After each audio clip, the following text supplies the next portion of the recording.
바이든 미국 대통령이 조금 전 대국민 연설을 통해 자신의 사퇴 배경과 국정 완주 계획을 밝혔습니다. 이제 임기가 6개월 정도 남은 바이든 대통령은 레임덕 수순에 접어들었다는 평가도 나오고 있는데요. 미국 민주당 대선 판도 이제는 해리스를 중심으로 빠르게 재구성되고 있습니다. 네, 한편 트럼프 전 대통령은 해리스 부통령에게 TV 토론을 제안하며 자신감을 드러냈는데요. 미 대선 관련 내용들 박홍민 미국 위스콘신 주립대 정치학과 교수 화상으로 연결해서 자세한 이야기 들어보겠습니다. 교수님 잘 들리십니까? 예, 안녕하십니까? 네, 안녕하십니까?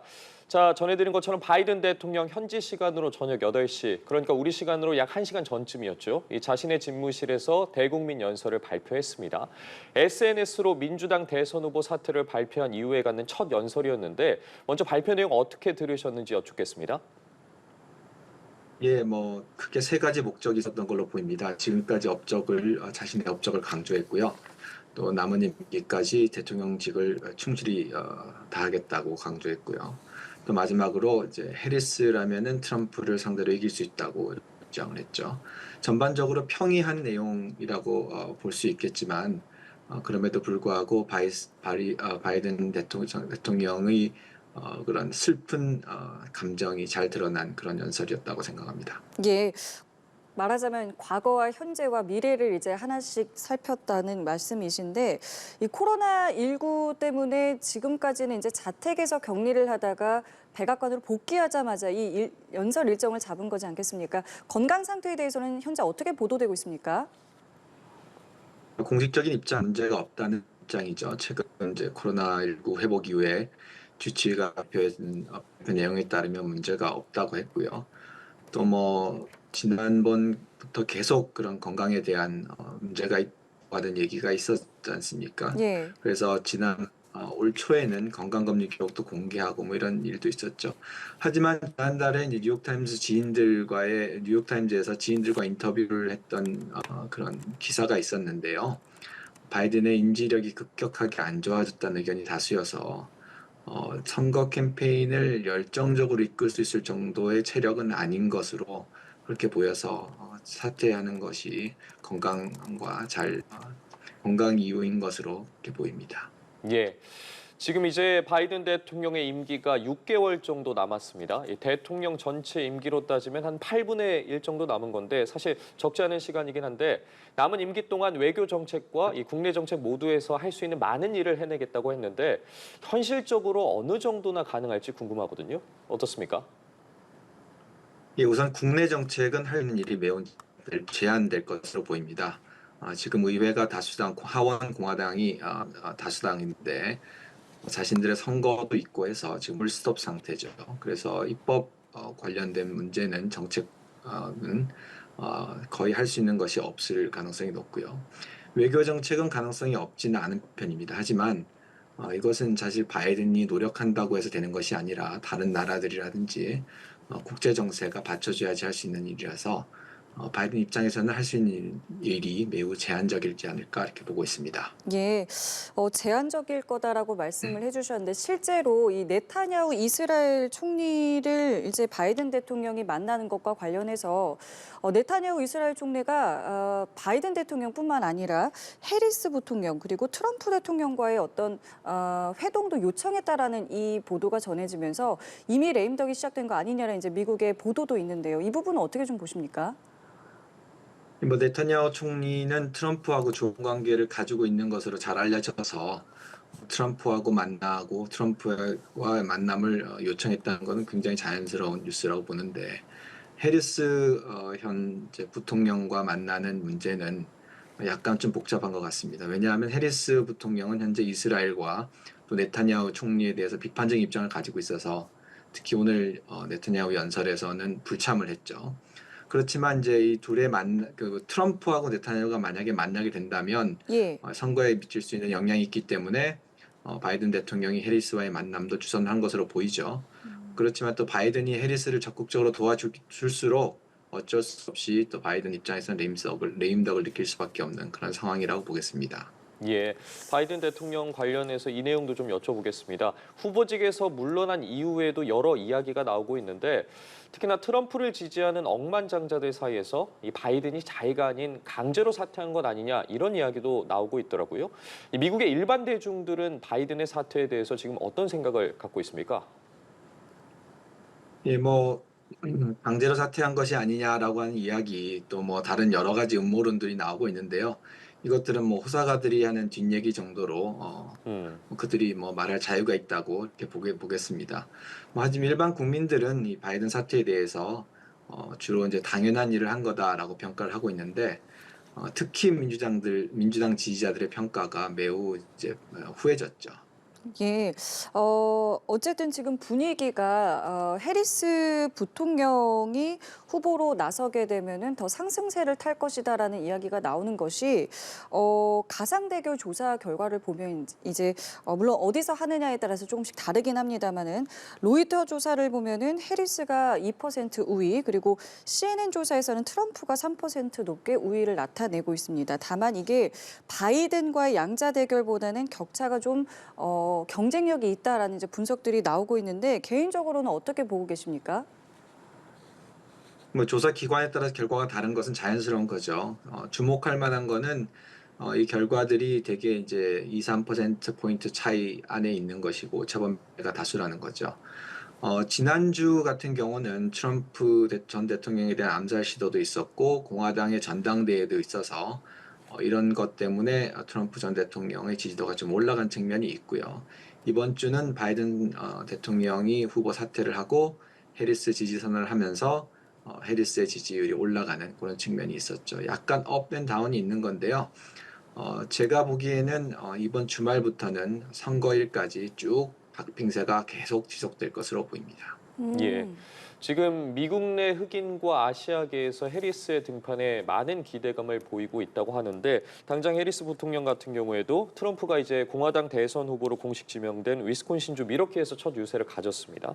뭐 젊은 검사 출신의 여성 정치인을 강조했는데 그동안 뭐 흑인인 아시아계에서 좀 바이든 대통령에 대해서 미온적인 태도를 보여오지 않았습니까? 이런 해리스 부통령의 등장에 대해서는 어느 정도 표를 줄 수 있을 거라고 보십니까?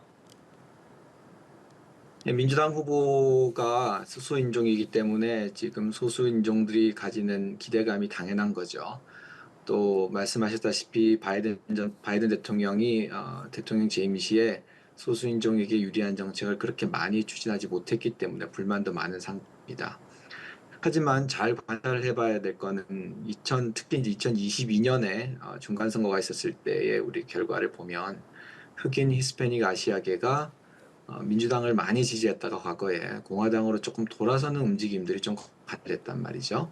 그래서 이번 2024년 대선에서는 이 사람들이 이 소수인종들이 유색인이라는 이유로 무조건 지지한다는 생각은 좀 과도하고 이들의 움직임을 좀 자세히 관찰할 필요가 있다고 봅니다. 예. 자, 상황이 이렇기 때문에 트럼프 캠프 측에서도 해리스의 어떤 상승세를 평가절하하거나 혹은 이제 해리스에 대한 이제 비판의 목소리도 높습니다. 또 해리스를 향해서 TV 토론 한번 해보자라고 이야기를 했는데 이제 문제는 ABC 뉴스의 이제 토론회가 아니라 이제 폭스 뉴스에서 하는 게 어떻겠느냐라고 이제 제안을 했거든요. 근데 이 제안 자체가 폭스 뉴스가 이제 본인에게 이제 유리하다 보니까 해리스와의 대결이 자신 없다는 게 아닌가라는 이제 해석도 좀 나오고 있습니다. 어떻게 좀 보고 계세요? 뭐 트럼프 전 대통령 입장에서는 당연히 자기에게 유리한 곳에서 토론하고 싶은 건 인지상정이라고 저는 생각합니다. 다만 지난번 TV 토론에서 트럼프에 대한 평가가 좋았던 것은 바이든 대통령의 토론 퍼포먼스가 그렇게 좋지 않았기 때문에 오는 상대적인 거죠.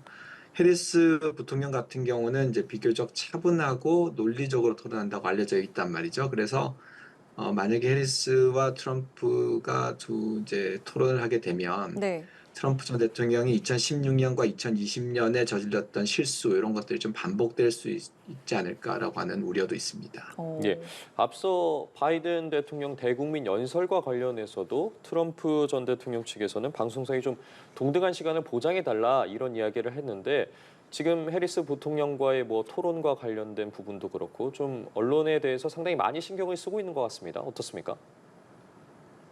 예, 뭐 바이든 대통령이 해리스를 위한 방송을 한 것이 아니냐, 뭐 이런 주장인 거죠. 그래서 선거운동이다라고 하는 거고, 동등한 시장을 본인들한테도 보장해라라고 하는 건데, 제가 보기에는 뭐 조금 무리한 측면도 있습니다. 왜냐하면 트럼프 전 대통령도 뭐 여러 가지 이슈 때문에 본인이 언론의 스포트라이트 받는 것을 즐겼고, 그것 때문에 본인의 인지도가 많이 올라갔던 과거와 현재가 있기 때문이죠.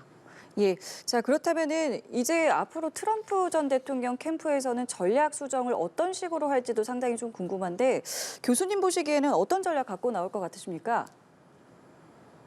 뭐 바이든 대통령이 상대였을 때도 공화당 그리고 트럼프 전 대통령의 주요한 공격 포인트는 이민 정책이었습니다. 왜냐하면 미국 국민들이 가지고 있는 바이든 대통령에 대한 가장 큰 불만, 특히 공화당 지지자들이 가지고 있는 가장 큰 불만은 불법 이민자들이 늘었다라고 하는 것이거든요. 그리고 이제 또 주목할 만한 것은 해리스 부통령이 2021년에 이제 부통령이 되자마자 바이든 대통령에게 이제 임무를 하나 받았는데 그게 이제 새로운 이민 정책을 만들어서 이제 추진해 보라는 그런 이니셔티브를 받았단 말이죠. 예. 근데 이걸 추진했다가 약간 실패했던 경험이 있어요. 그래서 트럼프 전 대통령 입장에서는 해리스 부통령에 대한 공격을 할 때 요것에 집중하지 않을까 보고요. 두 번째로 해리스 부통령 같은 경우는 2022년부터 여성의 임신 중지권 이슈를 잘 이용해서 강하게 주장해서 굉장히 이익을 많이 받습니다. 그래서 2022년 중간 선거에서도 민주당이 큰 혜택을 이 점은 이제 공당이 그리고 트럼프 전 대통령 입장에서는 요 문제를 어떻게 하면 이야기하지 않고 넘어갈 것이냐, 어떻게 하면 잘 회피할 것이냐, 이것도 중요한 선거 전략이 될 것이라고 봅니다. 예, 사실 바이든 대통령이 사퇴 선언을 하기 전까지만 해도 이 트럼프 전 대통령 피습 사건 후에 공화당 전당대회를 거치면서 트럼프 측의 분위기가 상당히 좋지 않았습니까? 뭐 지금 민주당이나 어쨌든 공화당도 그렇고 중도층의 표심을 잡는 것이 중요해 보이는데 현재 중도층의 민심은 좀 어떻습니까? 예, 뭐 중도층의 관심을 갖는 한국 이제 시청자분들의 관심은 충분히 이해합니다만은 미국 선거 같은 경우는 그리고 특히나 후보로 나온 정치인들 같은 경우는 중도층을 공략하기 위한 선거운동을 그렇게 많이 하지는 않습니다. 어, 왜냐하면 미국의 중도층이라고 하는 것이 한국과 달리 비중이 매우 작습니다. 지금 어, 정치학자들이 평가하기로는 전체 인구의 5% 10% 정도가 될 것이고 아. 투표하는 사람들 중에서는 5%도 채 안 될 것이라고 하고요. 그래서 이제 투표하는 사람들이 왔다 갔다 하고 그런 측면은 좀 없지 않아 있긴 하지만 전체 결과에 그렇게 큰 영향을 미치고 있지 않기 때문에 오히려 트럼프 전 대통령도 그렇고 해리스 부통령도 그렇고 각각 자기 정당 지지자들 이분들이 기권을 하지 않고 투표를 하게끔 하는 그런 방향으로 선거운동을 할 것이고 이러한 것들이 에너지가 이제 자기 정당 지지자들에게 높아지면 네. 그 반사 효과로 중도층들이 이번에 나가서 이쪽 후보를 한번 찍어야 되겠다라고 하는 이런 이제 반사 이익이 조금 있는 정도고요. 그래서 이런 것들이 중요하지 않을까 보고 있습니다. 결국엔 지지자들의 결집에 조금 더 집중을 할 수밖에 없는 미국 이제 유권자들의 어떤 움직임이라고 말씀을 해주셨는데 이제 결국에는 가장 중요한 건 이제 경합주 아니겠습니까? 이제 뭐 대선 결과를 그동안의 것을 살펴보면은 접전지를 뭐 6개, 7개, 8개 정도에서 이제 판가름이 난다 이야기를 하고 있는데 글쎄요, 앞으로 만약에 해리스 부통령이 새 대선 후보가 된다면 경쟁력은 어느 정도라고 보고 계시는지요? 예, 말씀하셨다시피 미국의 대통령 선거 제도는 특이한 제도여서 주별로 1등한 후보가 그 주 할당된 선거인단을 모두 가져가기 때문에 이런 이제 경합주가 중요해지는 거죠. 이 경합주라고 하는 주는 이제 민주당, 공화당이 각각 절반 정도씩 지지세를 가지고 있는 주인데 현재는 한 6개 정도로 알고 있습니다. 중서부에 있는 위스콘신, 미시간, 펜실베니아 요 세 주, 남부에 이제 애리조나, 조지아, 서부에 네바다. 요 정도 6개 정도 주가 2016년에는 공화당이 다승리를 해서 트럼프 전 대통령이 당선이 됐고 2020년에는 민주당이 다 가서 바이든 대통령이 당선이 됐죠. 그런데 이 주들 6개 주는 현재까지는 아직까지 해리스 부통령의 지지율이 한 1%에서 2% 차이보다 조금 더 벌어진 형태로 나와 있어서 아직까지는 트럼프 전 대통령에게 좀 더 유리하지 않을까 보고 있습니다. 다만 네. 이들 이들 주에서 아까도 말씀드렸다시피 민주당을 지지하는 유권자들이 투표율이 높아지면 이들 주는 그 표가 1% 차이로 결정이 되기 때문에 이런 민주당 지지자들이 투표율이 높아진다면 해리스 부통령 입장에서 좀 승리를 예상해 볼 수 있지 않을까 하고 있습니다. 예, 앞으로의 판도가 어떻게 좀 변화될지도 지켜봐야 할 것 같습니다. 미 현지 화상으로 연결해서 박홍민 미국 위스콘신 주립대 정치학과 교수와 이야기 나눠봤습니다. 교수님 오늘 연결 응해주셔서 고맙습니다. 예, 감사합니다. 예, 감사합니다.